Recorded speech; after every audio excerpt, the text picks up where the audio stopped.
Okay, BJP చంద్రమండలం మీద కూడా కాలు పెట్టగలుగుతుంది కానీ తెలంగాణలో మాత్రం అధికారంలో రాలేదు. 14లో రాదు, 18లో రాదు, 23లో రాదు, 28లో వస్తుందా? ఏమన్నా అనుమానాలు ఉన్నాయి అక్కడ కూడా? అంటే 14 మోడీ గారు 3 సార్లు ప్రధానమంత్రి అవుతాడు.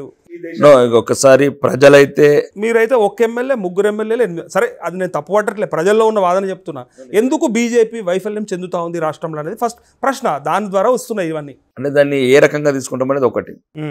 2014లో మా ఓటింగ్ శాతం కన్నా 2018 పెరిగింది. సీట్లు తగ్గినాయి, సీట్లు తగ్గింది. అది చూసుకొని మురిస్తే ఎట్లా? మురతలేము. 2023 వరకు వచ్చే వరకల్లా గోల్ దగ్గరలో ఉన్నాం. ఇంకా విజయాన్ని ముద్దాడే సమయం వచ్చింది. ఒకటి ఇది వినాల్సింది. ఎందుకంటే మీరు అడిగిన ప్రశ్న తెలంగాణ ప్రజలను తొలిచేస్తున్న ప్రశ్న. ఎస్, మీరు అది నరేష్ అడిగిన ప్రశ్న కాదు. కరెక్ట్. 1 నుంచి 3 రానికి 5 ఏళ్ళు, 3 నుంచి 8 రానికి 5 ఏళ్ళు, అట్లా కాదు. తెలంగాణ ఇట్లా మీరు ఎన్ని సార్లు ఎన్ని రెట్లని వేసుకోండి.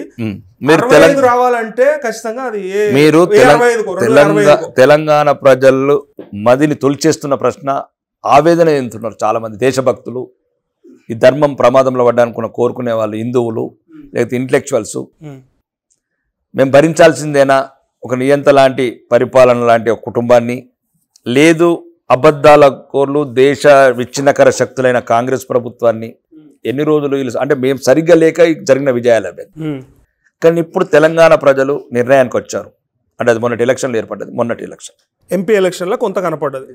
ఎంపీ ఎలక్షన్స్లో మీరు అందరూ అనుకున్నట్లు అవి నరేంద్ర మోడీ గారి ఓట్లు, హిందుత్వం ఓట్లు అనుకున్నా. అంటే ఇప్పుడు నేను మీడియా చాలా మంది ప్రశ్న అడిగింది అంటే మీ నరేంద్ర మోడీ వేవు అని అంటే పర్వాలేదు, తప్పలేదు. 36% ఓట్లు వచ్చినాయి. కానీ కాపాడుకునే బాధ్యత మా మీద ఉంది. తప్పలేంటే 5-6 నెలల గ్యాప్లో అంత వేవ్ అయితే మారదు కదా. నో, మళ్ళీ మీకు అదే మోడీ గారిది, అది మీది ఎట్లయితుంది? మళ్ళీ మోడీ బీజేపీ ఏమి చేయలేదు, కొద్దిగా తప్పు. మనం ఏది చేయకపోవచ్చు కానీ అంత పెద్ద స్థాయి నాయకుల గురించి ఎక్కువ మాట్లాడలేను. కానీ బీజేపీ గురించి మాత్రం మాట్లాడతాం. కొందరు గురించి నేను మాట్లాడలేను. ఎందుకంటే అధ్యక్ష మార్పు ఉంటుంది మీ దగ్గర, లేదంటే లోపల ఒక రకమైనటువంటి వాతావరణం ఉంటుంది. ఒక 5-6 పవర్ సెంటర్లు ఉంటాయి. ఒకళ్ళని చూస్తే ఒక లోర్ స్కోలేరు, కనబడ్డప్పుడు మంచిగా కౌలించుకుంటారు. తర్వాత ఇక ఎవరి భాష వాళ్ళదే, ఎవరి బాధ వాళ్ళదే. దాన్ని ఎప్పుడు మారుతుంది మరి? ఎప్పుడు మీరు ఒక్క దగ్గరికి వస్తారు? మీకు తెలుసా, కాంగ్రెస్ కూడా ఇట్లనే ఉంటుండే. కేసీఆర్కి తట్టుకోలేక ఎక్కడొక్కడ చెల్లిపోతే రేవంత్ రెడ్డి లాంటి వాడు వచ్చినాక మిగిలిన 10 మందితో ఏదో సరే పాతోని కొత్తోని కలుపుకొని ముందర పోతే అధికారం దగ్గరకు అయింది. మరి మీరు ఎప్పుడైతారు? మేము అయినాం కాబట్టి 77 లక్షల ఓట్లు వచ్చినాయి. మేము అయినాం కాబట్టి 8 ఎంపీ పార్లమెంట్ సీట్లు వచ్చినాయి. మేము అయినాం కాబట్టి అంటే ఒకటండి, మీరు iPhone 15 గురించి మాట్లాడుతున్నారు, 16 గురించి మాట్లాడుతున్నారు. మీరు అసెంబ్లీ ఎలక్షన్ గురించి మాట్లాడుతున్నారు, నేను పార్లమెంట్ ఎలక్షన్ తర్వాత మాట్లాడుతున్నాను. ఎప్పుడే కానీ లాస్ట్ మ్యాచ్ కౌంట్ చేస్తారు. లాస్ట్ మ్యాచ్ ఆడింది మేము. లాస్ట్ మ్యాచ్ కౌంట్ చేస్తారు. ఇంకోటి యావరేజ్ కూడా తీస్తారు. ఎంత పెరుగుతుంది? ఒకటి ఏంటంటే డ్రాస్టిక్ చేంజ్ రాదు. 10 సంవత్సరాలు రాజ పరిపాలన చూసినారు, అహంకారాన్ని చూసినారు. ఇప్పుడు 5 సంవత్సరాలు అవినీతిని చూస్తున్నారు. ఇంకా కాబోయేది తెలంగాణ రాష్ట్రంలో రాబోయేది ప్రజలు కోరుకునేది తెలంగాణ అసెంబ్లీ మీద ఎగరాల్సింది కాషాయ జెండాని ప్రజలు కోరుకుంటున్నారు. మీరు అన్నట్లు కొద్దిగా మాకు నాయకత్వంలో మార్పులు జరుగుతున్నాయి.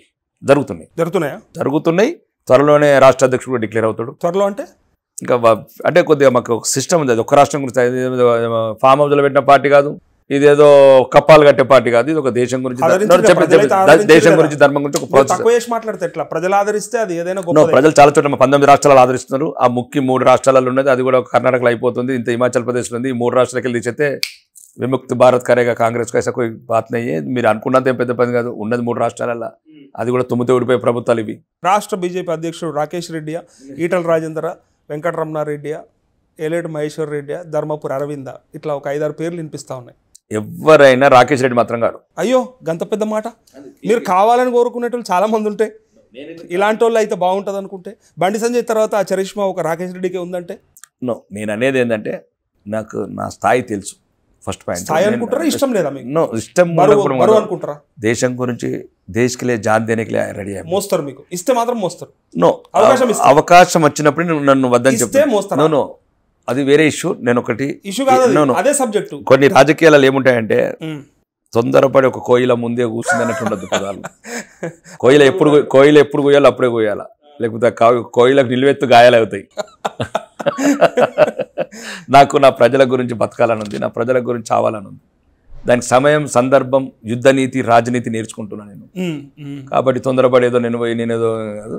నా ప్రజలకు ఏ అవసరం వచ్చినా నేను ఏ రకంగా చైతన్యపరచాలా, ఈ జాతిని మేల్కొల్పాలి. కావాలంటలేరు కానీ మీరు అయితే బాగుంటది అనుకుంటే ఏం నేను చెప్పాను ప్రభుత్వం ఒకసారి ఆలోచన వచ్చినప్పుడు మాకు పార్టీ హైకమాండ్ లో కూడా ఒక మాట అడిగారు. అంటే నేను చేయనని చెప్పాను. కానీ నేను కొత్తగా వచ్చాను, నేను రాజకీయం నేర్చుకుంటాను, ప్రతిపక్షంలో ఉన్నాను, ప్రజల సమస్యల పట్ల అవగాహన పెంచుకుంటాను, తెలంగాణ రాష్ట్ర వ్యాప్తంగా ఉన్న సమస్యలని ప్రజల మనోభావాలను గుర్తించి అలా చైతన్యపరచడంలో ప్రధాన పాత్ర పోషిస్తాను. ఎప్పుడైనా అవసరమైతే ఎలక్షన్ టైంలో ఆ 3 జిల్లాల బాధ్యతలు ఇవ్వమన్నాను. వరంగల్, ఖమ్మం, నల్గొండ తీసుకుంటా అని చెప్పారు. ఆ 3 జిల్లాలు మాత్రం నేను సగం సీట్లు గెలిపిస్తానని చెప్పాను. ఎవరయ్యే అవకాశం ఉంది? చాలా మంది ఇది పెద్ద క్వశ్చన్ ఉంది. అంటే ఇద్దరు పేర్లు అయితే వినిపిస్తున్నాయి, బట్ మీ ఇది మాకు ఎందుకంటే కొద్దిగా క్రమశిక్షణ ఉంటుంది. బట్ ఏదైనా అంటే పేర్లు ఏమన్నా ఇప్పుడు ఏదైనా కానీ మాకు ఎందుకంటే ఫైనల్ లిస్ట్ కనీసం గీళ్ళ పేర్లు మాకు ఏం లేకుండా భారత మాత ఫోటో పెట్టుకుని ముందు పోతారా? అది తెలిసిన విషయమే. పెద్ద ప్రయారిటీ ఇవ్వము. మీరు అనుకున్నంత. నేను ఎందుకు అడుగుతున్నా అంటే బీసీ ముఖ్యమంత్రిని చేస్తాం ఈ రాష్ట్రంలో అని చెప్పారు, కానీ బీసీ అధ్యక్షుని కూడా ఉంచలేకపోయారు. బీసీ ప్రధానమంత్రిని ఇష్టం ఇక అది చెప్పుకొని చెప్పడం ఏదో రాజకీయాలలో ఉంటాయి. ఇక్కడ ఈ రాష్ట్రంలో మాకు మళ్ళీ మీరు ఏంటండి, మా పార్టీలో కులాల తక్కువ. మేము ఫస్ట్ హిందువులం. బీసీ అవుతాడా? మాకు ఏదైనా ఒకటి ఎస్సీ అయినా ఒకటి ఎస్సీ అయినా పని. నేను ఏమంటానంటే ఎస్సీ అయినా సరే మాకు కులమే లేదు. నేను బహిరంగంగా చెప్తున్నాను, ఎవరి కింద పని చేయడానికి సిద్ధం. నేను మాకు హిందువులం, మేము హిందువులం. కులం గడప వరకే కులం. మాకు మేము చెప్పేదే సమాజంకి ఇదైనప్పుడు మేమెట్లా ఈ కులాలను ప్రోత్సహిస్తాం? మరి కులానికి ఇస్తాము, ప్రభుత్వ నిర్ణయం కాదు, పార్టీ నిర్ణయం. ఇది కూడా బీసీకి ఇస్తారా? బీసీలు అడుగుతారు. మళ్ళీ మేమైతే హిందువులకు ఇస్తాం. అది ఎట్లయినా అది మీకు ఉన్నదే కదా, మీ లైనే అది కదా. ముస్లింలు అయితే తీసుకొచ్చి పెట్టుకోరు కదా. యాక్టివ్ ప్రెసిడెంట్ ఏం తప్పేముంది? ముస్లిమ్స్ మా వాళ్ళు కాదా? మా భావజాలం దేశం అంటే వాళ్ళకి హిందువులే పెట్టుకుంటాం. నేను ఏమన్నా అంటే యాక్టింగ్ ప్రెసిడెంట్ పెట్టుకుంటాం, ఓకే, ఒక జాయింట్ ప్రెసిడెంట్ పెట్టుకుంటాం. ఇప్పుడు జాయింట్ సెక్రటరీలు, జనరల్ సెక్రటరీ ఉంటారు కదా, పెట్టుకుంటాం. వాళ్ళు ఎవరైతే ఇప్పుడు మా బీజేపీ కూడా చాలా మంది ఉన్నారు ముస్లిమ్స్. ఓకే, అంటే వాళ్ళకి దేశం అంటే ఇష్టము, అంటే వాళ్ళకు మెజారిటీ ప్రజలను గౌరవించాలని ఉన్నది. కానీ కాంగ్రెస్ ప్రభుత్వం అడుగడుగును అవమానిస్తున్నది. కాబట్టి ఇదంతా చెప్పుకోరు. ఎవరైతే బాగా కొట్లాడతారు, ఎవరైతే రేవంత్ రెడ్డి మీద, అప్పుడేమో కేసీఆర్ మీద కొట్లాడేటోడు రేవంత్ రెడ్డి కాబట్టి ముఖ్యమంత్రి అయిపోయాడు. ఇప్పుడు రేవంత్ రెడ్డి మీద కొట్లాడేటోళ్ళు ఎవరు మీ దాంట్లో? ఎందుకు గట్టిగా వినిపిస్తలేవు మీ వాయిస్లో? అంటే రేవంత్ రెడ్డి మీద కొట్లాడటానికి ఏం అవసరం లేదండి. మామూలు కార్యకర్త చాలు, బోలెడు మంది ఉన్నారు మా దగ్గర. సో మీరు ఎటు పెట్టి ప్రెసిడెంట్ ఎవరైతే చెప్పరు. రేవంత్ రెడ్డి అంటే అదే ఎవరన్నా ఒకరు అవుతారా? కొత్త వాళ్ళు తెచ్చి పెట్టుకుంటారా? మళ్ళీ ఇప్పుడు కాంగ్రెస్ వాళ్ళు తెచ్చి పెట్టుకున్నట్టు మీరు కూడా కొత్త క్యాండిడేట్ తెచ్చి అయితే ప్రెసిడెంట్ చేయరు కదా. అది నిర్ణయం, పార్టీ నిర్ణయం. కొత్త వాళ్ళ దగ్గర దమ్ముంటు కూడా పెడతారు. ఏముంది, తప్పేముందండి? ఇప్పుడు వస్తుంది అసలు ఆన్సర్. బయట పార్టీలకి వెళ్ళి వచ్చిన వాళ్ళను చేస్తారు ఇక. మళ్ళీ బయట పార్టీ అంటే బయట పార్టీలు ఎప్పుడు బయట వాళ్ళు ఉంటారా? ఉండరు. మీ దాంట్లోకి వచ్చిన ఆయన మాకు హేమంత్ బిశ్వాస్ గారు ఏ పార్టీ కాంగ్రెస్లో 20 ఏళ్ళు చేశాడు. వచ్చి ఇప్పుడు బీజేపీలో 2వ ముఖ్యమంత్రి. దీన్ని బట్టి మీకు ఏమర్థమవుతుంది? వాళ్ళు సరైన నాయకత్వ లక్షణాలు ఉండి ప్రజాస్వామ్యం స్ఫూర్తిగా కొట్లాడి ప్రజలకు నచ్చిన నాయకుడు అయితే పెడతారు. సో కిషన్ రెడ్డిని మార్చేస్తున్నారు ఇక అతి త్వరలో. కిషన్ రెడ్డిని తాత్కాలిక అధ్యక్షుడు పెట్టినప్పుడే చెప్పారు. ఇంకా మార్చడం ఏమిటి? తాత్కాలిక అధ్యక్షుడు బండి సంజయ్ ఇస్తారట. బండి సంజయ్ గారు క్లియర్ గా చెప్పాడు, బాగుంటది అంటారు కార్యకర్తలు. అభిష్టం అది. బండి సంజయ్ గారు అంటున్నారు నాకు ఛాన్స్ లేదు, ఎందుకంటే నేను దేశంలో ప్రధాన బాధ్యత వహించారు, నాకు ప్రధాన బాధ్యత మంత్రివర్గంలో స్థానం ఇచ్చారు గౌరవనీయ ప్రధానమంత్రి నరేంద్ర మోడీ గారు. కాబట్టి దేశంలో కొన్ని పనులు ఉంటే వాళ్ళకి సహకారం అవసరం, ప్రభుత్వంలో అవసరం అవుతుంది. కాబట్టి నేను రాను రాష్ట్ర రాజకీయాలకు. ఇప్పుడే అవసరం ఉన్నప్పుడు నేను చైతన్యపరుస్తాను, ప్రేరేపిస్తాను, అన్ని రకాలుగా ఉంటాను. గౌరవనీయ బండి సంజయ్ గారు కూడా మంచి ఒక స్ఫూర్తిని. కానీ అలాంటి నాయకుడు కావాలి కదా ఇప్పుడు రాష్ట్రానికి. కొందరు బండి సంజయ్ కొందరే కుడతారండి, ఒకరే కుడతారు. నరేష్ ఒకడే కుడతాడు, రాకేష్ రెడ్డి ఒకడే కుడతాడు. రాకేష్ రెడ్డి లాగా మళ్ళీ సినిమా అనుకుంటాడు, ఇట్లా శంకర్ సినిమా అనుకుంటాడు, రోబోలాగా ఒక రాకేష్ రెడ్డి 100 రాకేష్ రెడ్డి కుదరదు. ఓకే, ఈజ్ మాకు ఒక ఇన్స్పిరేషన్ లీడరు. ఇప్పుడు ఎవరు వస్తారని ఆ ఇన్స్పిరేషన్ ఇవ్వడానికి కొత్తగా ఎవరు రాబోతా ఉన్నారు? మాకు ఇన్స్పిరేషన్ భారత మాత. ఎమ్మెల్యేలా, ఎంపీలా, లేదంటే నాయకుల, ఎవరైనా ఒకటే మాకు. ఎవరైనా సరే వచ్చేదాకైతే చెప్పరు, వచ్చినాక ఎట్లాగో తెలిసిపోతుంది అంతే ఇక.